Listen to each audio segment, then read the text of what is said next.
Buenos días, alumnos, bienvenidos una vez más a su curso de sistema hematopoyético. El día de hoy vamos a hablar sobre una parte de lo que serían los órganos linfoides. Para eso vamos a empezar recordando en qué consiste nuestro sistema linfático. Nuestro sistema linfático está constituido por dos estructuras básicamente. Una que serían las células y las otras que serían los tejidos y los llamados órganos linfáticos. Las células, muchas de ellas ya las hemos visto, fundamentalmente son los linfocitos y el otro grupo celular se engloban bajo el nombre de células de soporte. Y ahí tendríamos al monocito, al macrófago, los neutrófilos, eosinófilos, basófilos, células reticulares, células dendríticas foliculares, células y células epitelio-reticulares. En cuanto a los tejidos y órganos linfáticos, tenemos los vasos linfáticos, el llamado tejido linfoide difuso y nódulos linfáticos, los ganglios linfáticos, el timo y el vaso. El día de hoy vamos a desarrollar estos tres primeros: los vasos linfáticos, el tejido linfoide difuso y nódulos linfáticos y los ganglios linfáticos. Antes de empezar, haremos un pequeño recuerdo sobre lo que es inmunidad, ya que la función fundamental del sistema inmunitario es precisamente esa. Recordemos que tenemos dos tipos de inmunidad: la llamada inmunidad innata o natural o inespecífica, que es con la que nacemos, y está representada fundamentalmente por los epitelios que constituyen una barrera física. Las células fundamentales de este tipo de inmunidad lo constituyen los macrófagos, los neutrófilos, es decir, las que tienen capacidad fagocítica, y las células natural killer. Asociado a esto también hay algunas proteínas de la sangre que son importantes para la inmunidad innata, como por ejemplo el sistema del complemento. El otro tipo de inmunidad es la llamada inmunidad adaptativa, adquirida o específica, y que, como el nombre lo dice, la vamos adquiriendo a medida que vamos entrando en contacto con diferentes antígenos. Podemos diferenciarla todavía en dos formas: la humoral, que es la que está mediada por anticuerpos, por lo tanto las células fundamentales para este tipo de inmunidad van a ser los linfocitos B y las células plasmáticas. Y la otra inmunidad, que sería la mediada por células o inmunidad celular, y acá los fundamentales van a ser los linfocitos tipo T. Otra forma de dividir la inmunidad es hablar si se trata de una inmunidad pasiva o de una activa. La pasiva es aquella que no la ha desarrollado nuestro cuerpo, sino que la adquirimos del exterior. Por ejemplo, los anticuerpos maternos que son transferidos al feto, los anticuerpos de animales inmunizados y que se utilizan para la elaboración de vacunas como la rabia, como el tétanos, antitoxinas, como empleada también en algunas vacunas, como es la de la difteria. Y la inmunidad activa es aquella que se desarrolla tras la enfermedad.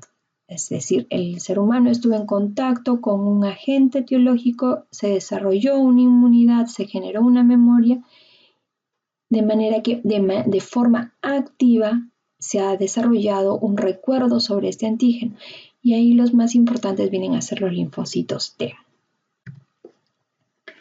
Entonces, ya hablando en sí de lo que serían los tejidos y órganos linfáticos, podemos clasificarlos en dos grupos: los llamados primarios o generadores, porque en ellos es donde los linfocitos van a tener su primera expresión de receptores de antígenos.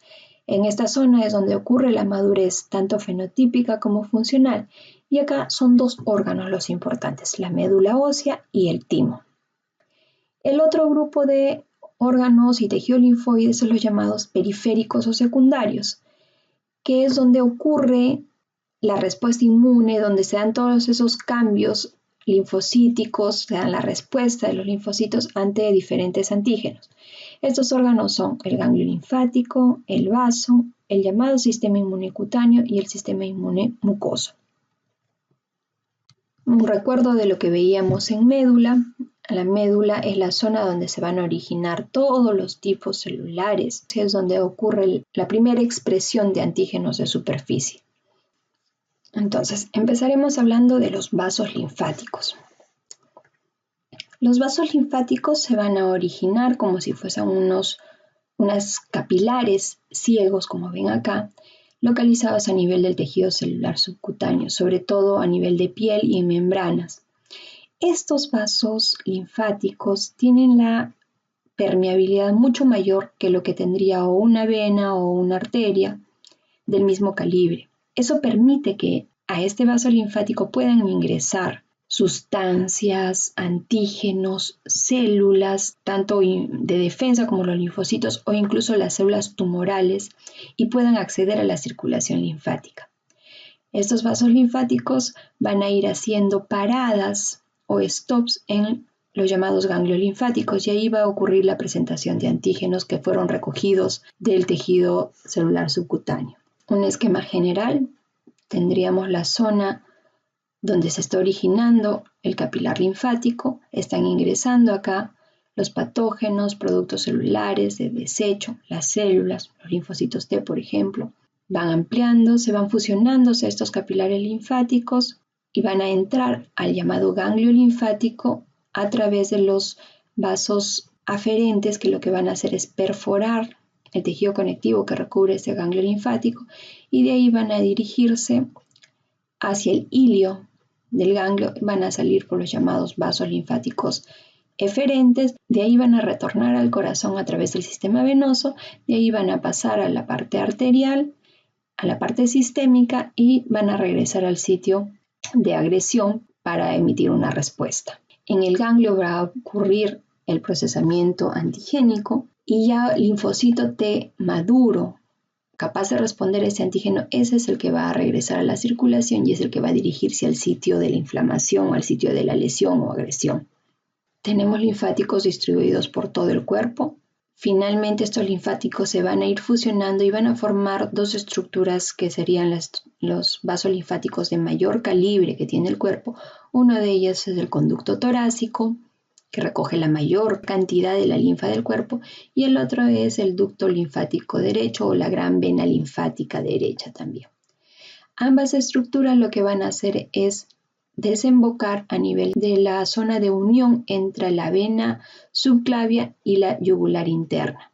Justo en ese punto es que van a desembocar, y de esa manera es que el flujo linfático retorna al corazón por el sistema venoso. En cuanto a las características histológicas de los vasos linfáticos, se parecen mucho a las características que tiene una vena o una arteria. Por ejemplo, acá tenemos de forma comparativa una arteriola y acá este es un linfático.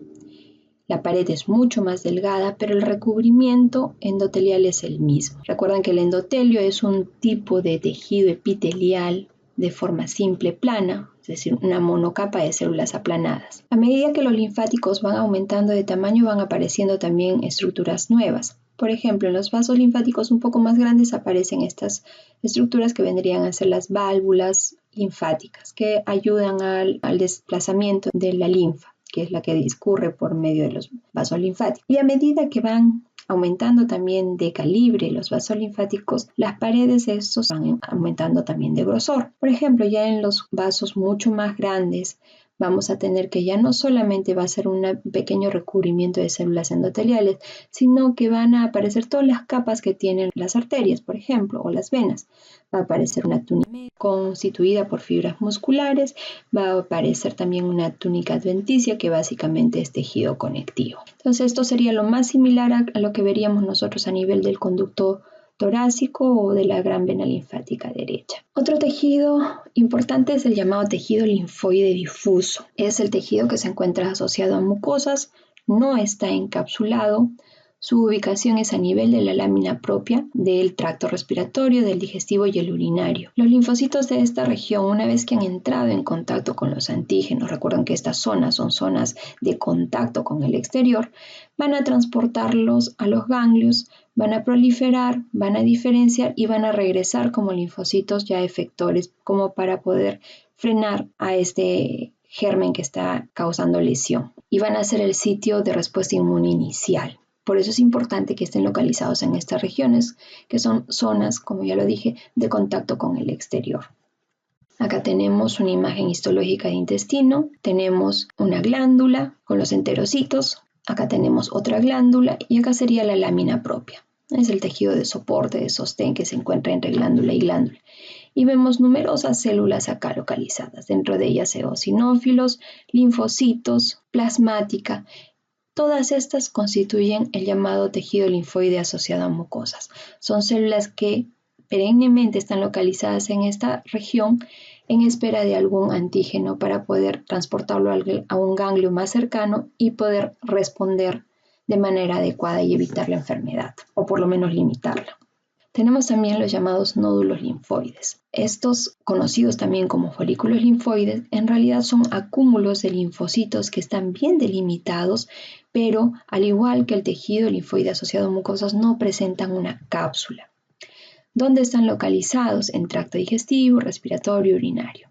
Dense cuenta que siempre es en zonas que van a estar en contacto con el exterior porque son barrera física también. Estos nódulos linfoides pueden ser primarios, como este de acá, que está constituido por linfocitos de pequeño tamaño que no han tenido contacto con ningún antígeno, o pueden ser también secundarios, como este de acá, en el que ya se aprecia una zona diferente, central, más pálida, que se denomina el centro germinal, y que significa que las células de este folículo linfoide han entrado en contacto con un antígeno, han proliferado, se han diferenciado y por eso es que se ven estas dos zonas bien delimitadas. Esta zona pálida recibe el nombre de centro germinal.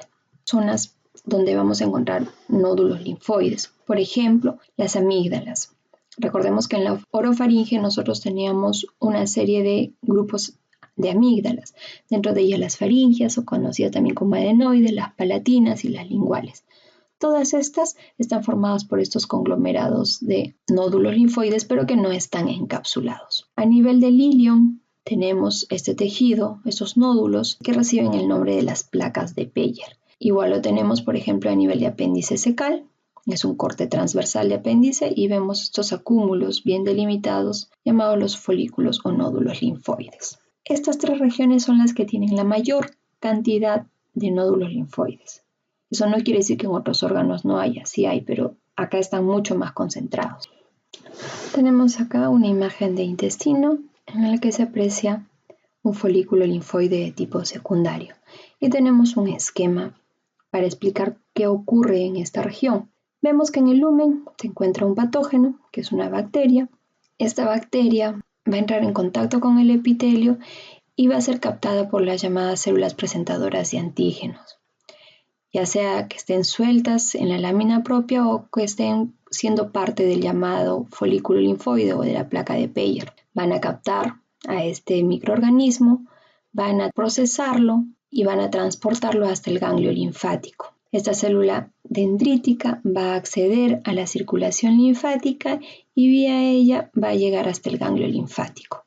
Una vez en el ganglio linfático, va a presentar a ese antígeno a los linfocitos que hasta ese momento son linfocitos vírgenes y va a inducir en ellos proliferación, diferenciación y activación. Estos linfocitos ya activos van a regresar gracias a la circulación sistémica a la zona de lesión y ahí van a ser efectores. Ellos van a venir a atacar a este patógeno con la finalidad de destruirlo y evitar que se produzca la enfermedad.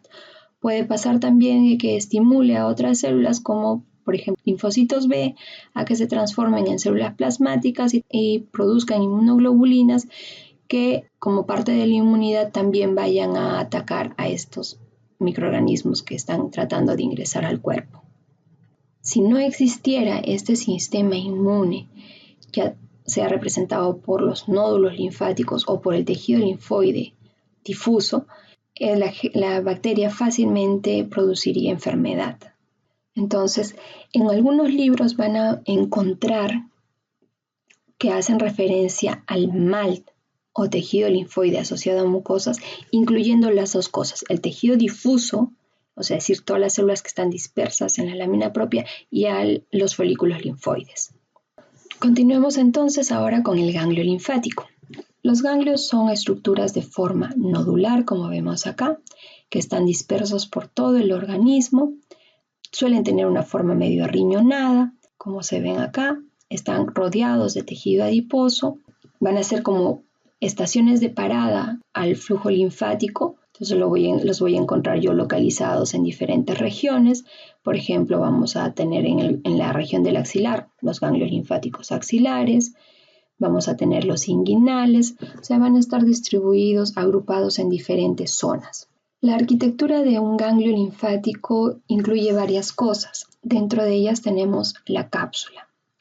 La cápsula viene a ser ese tejido conectivo que se encuentra rodeando y delimitando a este tejido linfoide. Esta cápsula va a emitir una serie de proyecciones hacia el interior del ganglio linfático y va a constituir las llamadas trabéculas. Por debajo de la cápsula existe una zona llamada el seno subcapsular, que es donde va a drenar la linfa. Lo mismo va a ocurrir alrededor de las trabéculas. También van a haber unas zonas por donde va a circular la linfa y que se denominan los senos trabeculares.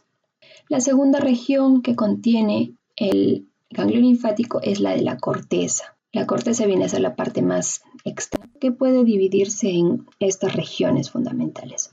La llamada corteza superficial o externa, en la que vamos a encontrar nosotros células dendríticas foliculares, linfocitos B y macrófagos.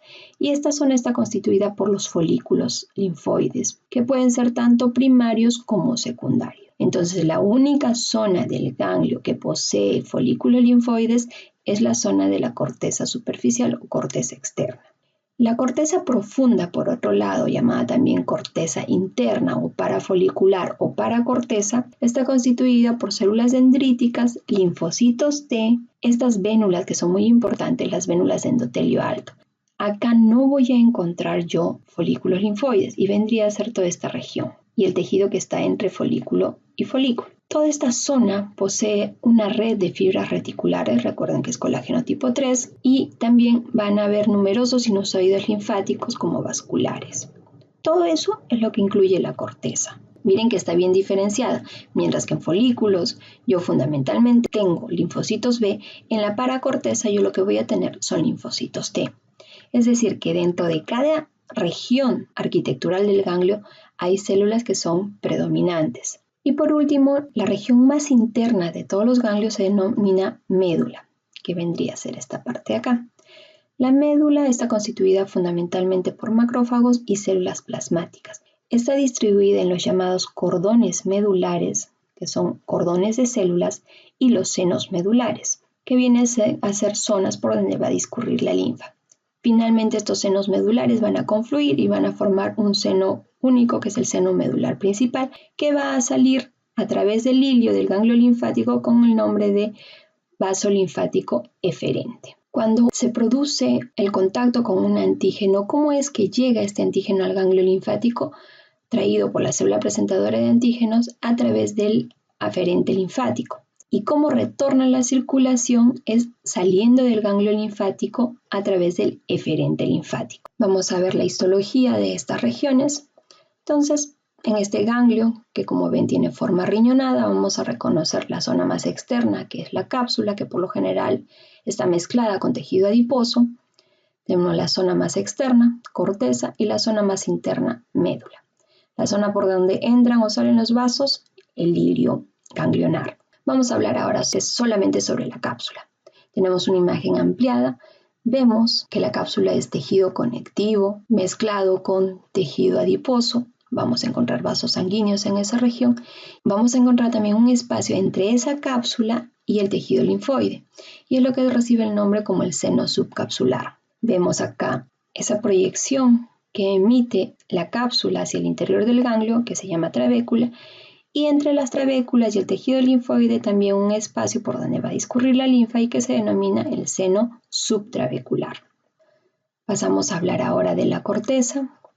La corteza externa, folículos linfoides, tanto primarios como secundarios.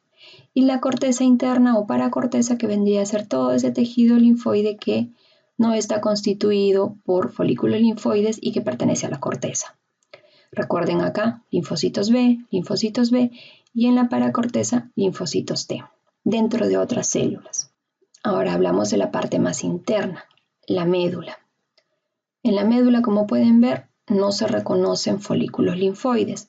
Lo que se ve es la disposición a manera de cordones de las células entremezclados con los vasos linfáticos como los vasos capilares. Una imagen más ampliada, todo esto sería un cordón y entre ellos los senos linfáticos por donde va a transcurrir la linfa con su contenido. Entonces habíamos comentado también que existe una malla constituida por colágeno tipo 3 o fibras de reticulina que sirve de soporte para los diferentes tipos celulares del ganglio linfático. Y esta malla de fibras reticulares se aprecia muy bien con coloraciones de plata. Y es lo que vemos acá en la imagen, ese entramado que se ve como lineal de coloración negruzca representa las fibras de reticulina. Y estas vénulas son importantes porque tanto los linfocitos B como los linfocitos T, que son vírgenes, van a llegar al ganglio vía la parte arterial. Una vez que lleguen a esta región, gracias a la presencia de estas vénulas, estos linfocitos van a poder salir hacia el estroma ganglionar. Estas vénulas están fundamentalmente localizadas a nivel de la médula y en la corteza interna. En este esquema entonces tenemos cómo es la circulación linfática por el ganglio.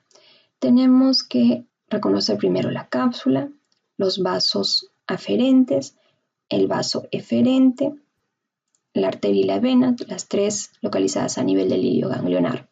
Tenemos la región folicular, la parafolicular y la región medular.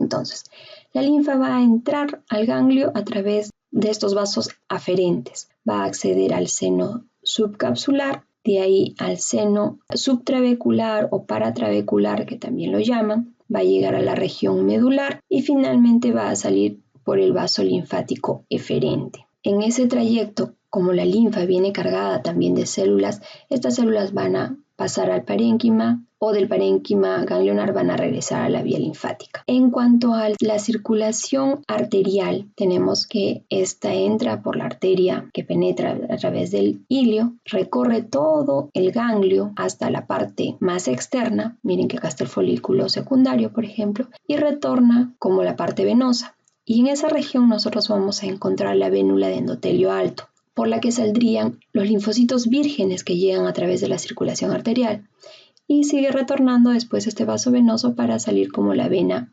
iliar del ganglio. Entonces esa es la forma como el linfocito virgen va a llegar desde su localización inicial, que vendría a ser la médula, hacia los ganglios linfáticos. Como han estado escuchando, cada región ganglionar tiene una especie de zonalización de células. Entonces, por ejemplo, a nivel de la médula, las células predominantes son linfocitos B, células plasmáticas y macrófagos. En la corteza interna, que estaría esta de acá, son abundantes los linfocitos T y las células dendríticas. En la parte de la corteza externa, o sea, la que está representada por los folículos linfoides, tenemos que reconocer que la parte más interna, o sea, el centro germinal, básicamente son linfocitos B, mientras que la parte más externa de ese folículo linfoide, el llamado manto, está constituido por linfocitos B, células dendríticas foliculares y por macrófagos. Acá tenemos en el esquema que está representado el centro germinal y lo tenemos también acá en la imagen histológica. Ese centro germinal se ve mucho más claro, más pálido, porque está constituido por células de mayor tamaño, llamadas centrocitos y centroblastos. Linfocitos B, también puede encontrar células dendríticas foliculares y puede encontrar macrófagos. La presencia de este centro germinal es simplemente indicativo de que ha habido una respuesta ante un antígeno que ha provocado la activación, proliferación y diferenciación de los linfocitos B a células plasmáticas con la producción de anticuerpos. Periféricamente a este centro germinal tenemos la llamada zona del manto o corona, que está constituida fundamentalmente por linfocitos B, pero también podemos ver células dendríticas foliculares, que vendría a ser esta región más periférica, ¿no?, rodeando al centro germinal. En el esquema también podemos ver la malla de fibras de reticulina y lo que sería la paracorteza, que está constituida por linfocitos T. Ahora, de los linfocitos T, los más abundantes a nivel ganglionar son los linfocitos T CD4. Hay muy poco linfocito T CD8. Esta zona del centro germinal es una zona con gran cantidad de mitosis. Ven en el esquema que está representada 3 mitosis y lo vemos en la lámina histológica. Vemos también una célula plasmática, por ejemplo, y estos vendrían a ser los llamados centroblastos y estos más pequeños los centrocitos. Entonces, ¿cómo es que ocurre la recirculación de los linfocitos T? Tenemos entonces primero que ubicar el tejido periférico o el sitio de infección, el sitio de inflamación. El microorganismo entra en contacto con las células presentadoras de antígenos. Estas células presentadoras de antígenos, que normalmente están en la lámina propia de los tejidos, acceden a la circulación linfática gracias a esa gran permeabilidad que tienen los vasos linfáticos en su inicio y llegan vía el vaso aferente al ganglio linfático. Una vez en el ganglio linfático, esta célula presentadora de antígenos va a hacer eso, le va a presentar el antígeno a un linfocito T virgen. En este va a inducir la diferenciación, la proliferación y la activación. ¿De dónde vinieron estos linfocitos T vírgenes? Tienen que venir de la médula o de otros ganglios a través de la circulación sanguínea y atravesando las vénulas de endotelio alto, como lo ven acá. Este linfocito ya activado sale por el aferente linfático, circula por los diferentes vasos linfáticos hasta llegar a gran vena linfática derecha o al ducto torácico, desemboca su contenido en la zona donde se une la subclavia con la yugular, de ese modo accede a la vena cava, al corazón y de ahí a la circulación sistémica para retornar al sitio de inflamación, pero ya como un linfocito activo que puede atacar, puede destruir a este microorganismo que está generando la infección. ¿Qué ocurre entonces con la migración de los llamados linfocitos T vírgenes y de los linfocitos T efectores? El linfocito virgen veíamos que viene a través de la circulación sanguínea y alcanza las vénulas de endotelio alto. Estas vénulas de endotelio alto tienen un receptor especial que permite que este linfocito virgen, que en su superficie expresa la L-selectina, se quede adherida a esa célula endotelial y después pueda acceder al parénquima ganglionar. Si no existiera este ligando a nivel de estas células endoteliales altas, no podría quedarse adherido aquí el linfocito y seguiría de frente. No se quedaría, no haría un stop, una parada a nivel del ganglio linfático. Este ligando para la L-selectina es exclusivo de este tipo de célula endotelial. Por eso es que es tan importante. Una vez que ha ocurrido ya la presentación del antígeno, se han activado los linfocitos, ¿cómo es que estos linfocitos que una vez que llegan a la circulación periférica, saben que deben quedarse ahí? Eso lo hacen la expresión de una serie de citoquinas, pero acá también son importantes receptores expresados por el endotelio, pero por el endotelio del sitio de infección. Y dentro de ellos tenemos a la selectina E o P. Y el linfocito activado expresa el ligando tanto para la selectina P o E. Por lo tanto, se adhiere, se queda pegado al endotelio y después sale hacia el parénquima propio del tejido comprometido para efectuar su función, o sea, destruir al microorganismo, al germen que está desencadenando todo esto. Tenemos acá en el cuadro un resumen de lo dicho anteriormente. Cuando nosotros hablamos de linfocitos T vírgenes, vamos a tener que estos van a expresar en su superficie la L-selectina, mientras que las células endoteliales, y acá estoy hablando exclusivamente de las vénulas del endotelio alto, lo que expresan es el ligando para esa L-selectina. Esto va a permitir que se adhieran esos linfocitos vírgenes a estas vénulas y de ahí puedan pasar al tejido del ganglio linfático. Cuando nosotros hablamos de los linfocitos T activados, ya sean efectores o de memorias, estos lo que van a hacer es expresar el ligando para la selectina E y P, mientras que la selectina E y P va a estar expresada por la célula endotelial.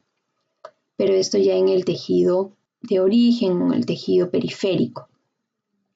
Y esto va a ser importante para la adhesión tanto de la célula de memoria como del linfocito T, gracias a presencia de numerosas citoquinas a la zona del endotelio que está localizada en el tejido periférico o el sitio de infección. Estos son otros tanto receptores como ligandos expresados tanto en los linfocitos como en la célula endotelial y que permiten también esta circulación, esta migración de los linfocitos T. Muy bien, entonces, en cuanto a la patología que puede afectar a los ganglios linfáticos, hay términos que debemos conocer. Comúnmente se habla de linfadenopatías o adenopatías. y esto hace referencia a cualquier trastorno inespecífico que esté comprometiendo los ganglios linfáticos. Por lo general, hace referencia al incremento del tamaño de los ganglios linfáticos. Tenemos la linfadenitis reactiva. Constituye un agrandamiento del ganglio linfático como respuesta a una infección microbiana, sobre todo de tipo bacteriana. En esta yo voy a encontrar edema e hiperplasia de los componentes celulares. Y tendríamos el compromiso neoplásico de los ganglios. Estas neoplasias pueden ser primarias, como por ejemplo un linfoma de Hodgkin, o pueden ser secundarias, las llamadas metástasis de cualquier otro órgano que están alojándose a nivel de los ganglios.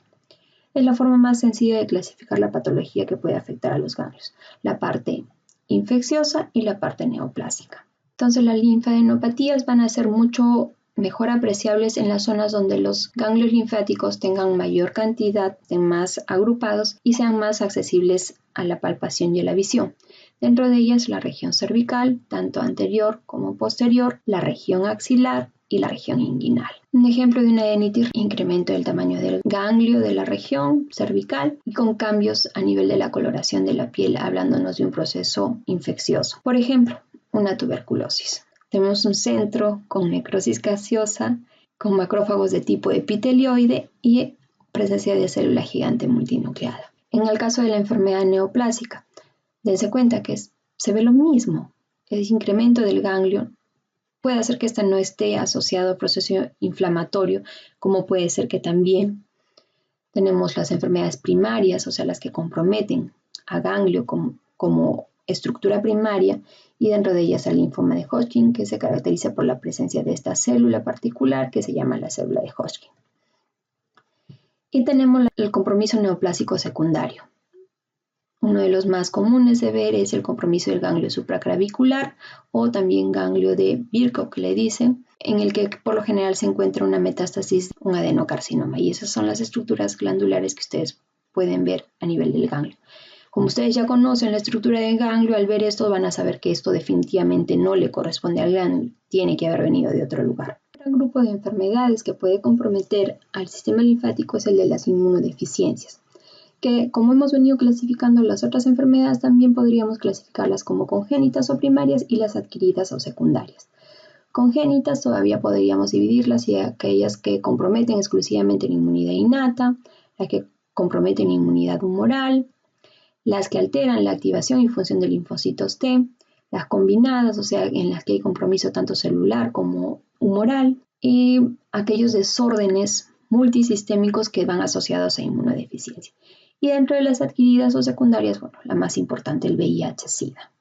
Entonces, acá tenemos un cuadro con las enfermedades más comunes que se engloban dentro del grupo de los desórdenes congénitos en la inmunidad innata. Pueden ser desórdenes en la adhesión leucocitaria, el síndrome de Chediak-Szigachi, defectos en el receptor TOL de los linfocitos, ya saben ustedes a qué se refiere el receptor TOL, deficiencias humorales, las agammaglobulinemias, algunas recesivas, otras ligadas al X, las hipogammaglobulinemias, los síndromes de hiper-IgM, algunas también asociadas al cromosoma X, otras de patrón recesivo, defectos en la activación de los linfocitos T, por ejemplo, defectos en la activación del complejo mayor de histocompatibilidad, defectos en la señalización de los linfocitos T, la llamada linfohistiocytosis hemofagocítica familiar, que es asociada al X, la inmunodeficiencia combinada severa, que se puede ver, por ejemplo, en un desarrollo defectuoso del timo, como por ejemplo el síndrome de George, defectos en la recombinación, defectos en las vías de los nucleótidos, defectos en la señalización por parte de las citoquinas. Y dentro de las inmunodeficiencias adquiridas tendríamos el VIH, la desnutrición proteico-calórica, que lo veíamos en el kwashiorkor que vimos al inicio del curso, la radioterapia, las metástasis neoplásicas a médula ósea, la inmunosupresión por trasplantes, por enfermedades autoinmunes, cuando hay remoción del vaso por algunas enfermedades, como veíamos en algunos tipos de anemia y también en algún tipo de trombocitopenia, en la que el tratamiento es precisamente la esplenectomía, ¿no? Entonces, traemos como consecuencia el generarle al paciente una inmunodeficiencia adquirida. Entonces, como ven, cualquier paso de la inmunidad, cualquier célula de este sistema inmune que no funcione de manera adecuada va a conllevar a un tipo de inmunodeficiencia, que puede ser desde el nacimiento o puede adquirirse como consecuencia de alguna otra enfermedad.